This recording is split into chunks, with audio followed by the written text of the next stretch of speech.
Yeah. Huh. Yeah. Listen, right? So it's your boy SKANDOUZ, the hip hop original, and this is a special head-to-head Urban Tales Volume 3 edition with my brother Artcha. Come on. Getting ready for the release of this incredible body of work, closing out the Urban Tales trilogy. You know, it's been a hot minute, like 2019. Yeah, we wow. had Volume 2. Yeah, was it 2017 was Volume 1? 2018. And that was the original plan was year to year, like 2018, 19, 2020. Yeah. That was the plan. Obviously 2020 happened. Right. So for the people locked in, man, let's give them a quick recap on Volume 1 and Volume 2. Yeah, man. And on what the whole Urban Tales concept is about. Yeah, definitely. So it's funny, like you're definitely a big part of the reason it's in volumes, because I remember distinctly I had a whole album called Urban Tales, like that was the original title, and it literally had close to 23 songs, 24. And I remember playing it to you in your car, and then we were listening to it, and I was dead set on putting it all out. I was like, yeah, it's ready. And then you were like, maybe split it up. And then by listening to the album, it made me realize that actually the album had 3 distinct sections. Yeah. So Volume 1, as we know it now, is about kind of growing up, adolescence. And even the concept of Urban Tales it's not about me necessarily, it's about storytelling. Right. So it's about stories. Some of them are linked to me, some of them are not. I'll take kind of bits and pieces that I've gathered from other people. Right. So yeah, Urban Tales Volume 1 was very much about adolescence, growing up, figuring out who you are as a young man or a young woman, depending. And then Volume 2 went into the more like grown relationship level. Right. And being really honest, like a lot of the songs are really about men taking accountability for our actions, and toxic relationships, and great relationships, and love and lust. So yeah, it starts to elevate, and then Volume 3, we're here now. What, five years later? Yeah. And this is like the grown man era, the political era. This is much more about wider topics, politics, trauma, therapy, like things that I would have gone through myself and that I know some of my peers have gone through, and what we think about our position in society, and what we're trying to do with education and family. So yeah, this is the final part of the trilogy, man. I'm excited. It's been a long time. Man. That's amazing. So I mean, tell us about some of the producers involved on this project. Yeah, definitely. In fact, let's go right back. Producers, man. Okay, so Volume 1, who was on there? Charmer. My good brother Charmer was on production. I produced quite a lot of the music, actually. I'm just going back to Urban Tales Volume 1. I don't really want to get this wrong. I know Charmer produced the second song on the album. Right. Oh God, actually, I think I was apart from Charmer on the first volume, I think it was just me. Okay. So it was me on production. Volume 2, we move into myself, Day Keys. Oh God, he's gonna kill me if I don't say. Oh my gosh, Prophecy. Sorry, how can I forget my brother Prophecy? Prophecy's got a cut on there. Day Keys has got a cut on there. Right. And then I think the rest is me. Is there any Kenzai on it? Kenzai's not on Volume 2. Okay. No, he's not on Volume 2, but he's on Volume 3. Right. So Volume 3, you have myself again, you have Kenzai, and then you have Day Keys again. Day Keys has two records on this one. I mean, shout out to Day Keys. Like, we've worked extensively, and Kenzai, we've worked extensively through the years, and I think for me it was only right to get them placement on this. So yeah, I'm excited, man. This album is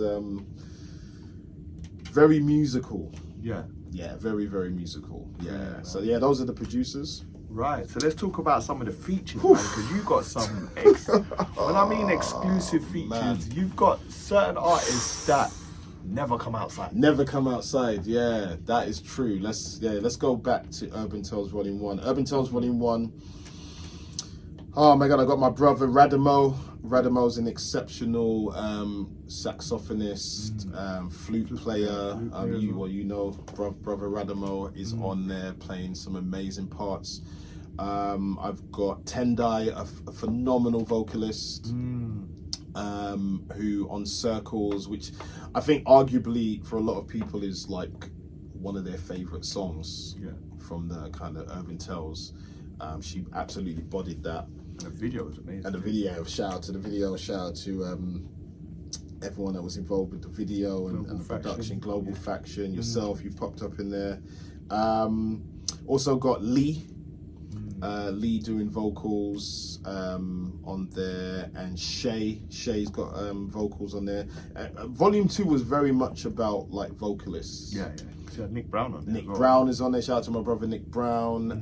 It was really about the vocalists. Even me on Circles, I only have one verse, and I just kind of left the whole song for Tendai because that was the concept. Yeah, it was about the woman. It wasn't about the man. The man was apologizing, and so the woman expressing how she feels. So that was important. Yeah. Oh my God, how can I forget? On Volume 1, also got Nino Sip. Yep. On their vocalists. I think the partnership between Nino and Day Keys is exceptional, and they obviously make a return on Volume 3. Who else have I got on there? I think that those are all the vocalists. Yeah, those are all the vocalists. Shout out to Jerome, engineer extraordinaire who's worked with us obviously through Freshers and stuff. But he kind of, I should give him an executive producer credit, to be fair, because he made some good decisions actually in the studio. And in Volume 3, the guy that never comes outside, the mighty Pirelli from the One Crew. Wow, like that was an honor to get him on that song. I've been wanting to collaborate him outside of the One Crew. Yeah, really wanted to get my brother, who I think is one of the best MCs in the world, not just in the UK. He blessed me with a phenomenal verse on More Fire. And then I've got Nino Sip again twice. Yeah, because I've got Day Keys twice. And they literally come as a package. So if you get a Day Keys production, you're probably gonna get a Nino Sip vocal. So shout out to those guys, love those guys. Obviously you got the Freshers. Oh my God, the Freshers on Horror Show, which it's a dark song. It's a conceptual song. I remember bringing it to you guys and we planned it out in terms of me taking the first verse, Dre taking the second, and you bodying that third verse. Like, I think when I listen to it back, it feels very cinematic. Right. Stay tuned for the video. But it feels very cinematic. It's something that we do as Freshers anyway. We always have concepts in terms of approaching a song. So I love that song. It's definitely one of my favorites. And then wow, I've got our big bro, our friend, legend, Ty on the album, which is super emotional. He blessed me with a verse.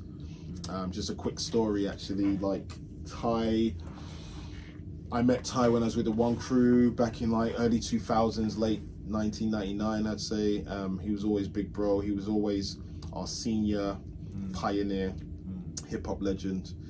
And I managed to get him on my first ever album, Therapy Sessions, in 2006. Wow.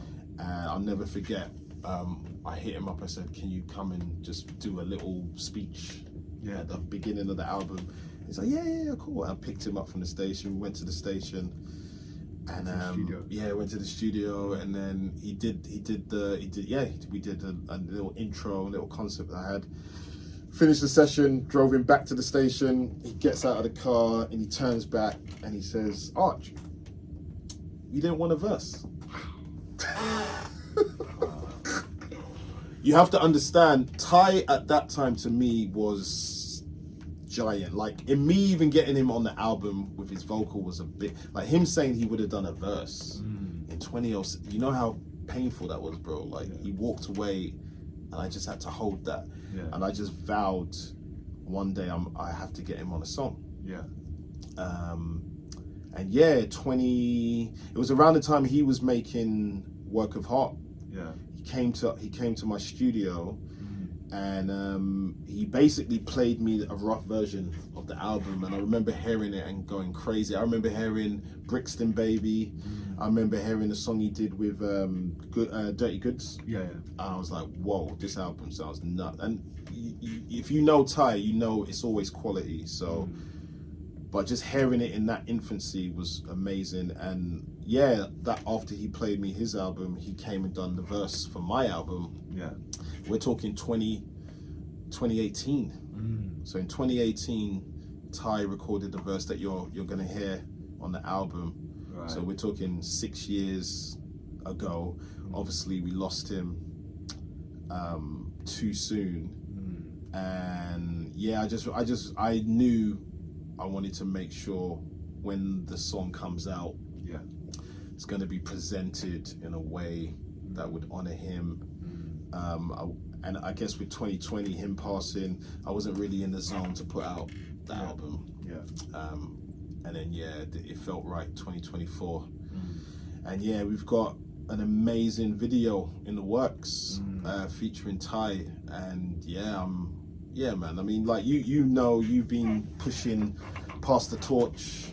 You've been carrying the torch, literally carrying the torch for Ty in that respect. And I think for me as an MC and a producer, I want to make sure that I'm putting the best work out in honor of him. You see what I mean? So yeah, this album means a lot for so many reasons, but having Ty on it is incredible. That's amazing, man. That's amazing. So with this album, would you say it's kind of like an evolution of you as an MC, as a producer, you know, as a visionary behind it all? Yeah, man. You know, and you also mentioned is there a documentary coming as well? Yeah. So I'm trying to do a lot with this album. I'm thinking about doing a vinyl release in the new year, where I may do a double and have volume 1, 2, and 3 on a vinyl. That would be nice, and then new artwork, etc. Maybe some new songs. But yeah, doing almost like a film documentary to go with that.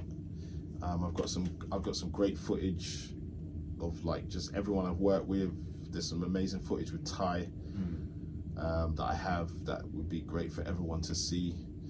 So yeah, definitely in the new year 2025, I want to kind of re-release Urban Tells as a whole package. For sure. Amazing, man. Amazing. So just like before we wrap this, man, why do people need to hear this album?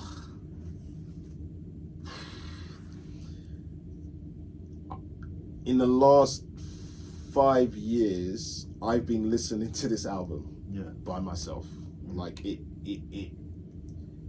intermittently keeps coming back to me. I remember I've done an album, life is happening, things are happening, but I always come back to it. At least every couple of months throughout the last 5 years, I've been listening to the album and almost reassuring myself that it's still got the quality and the power. Put it this way, I wouldn't put this out if I didn't think it was worthy.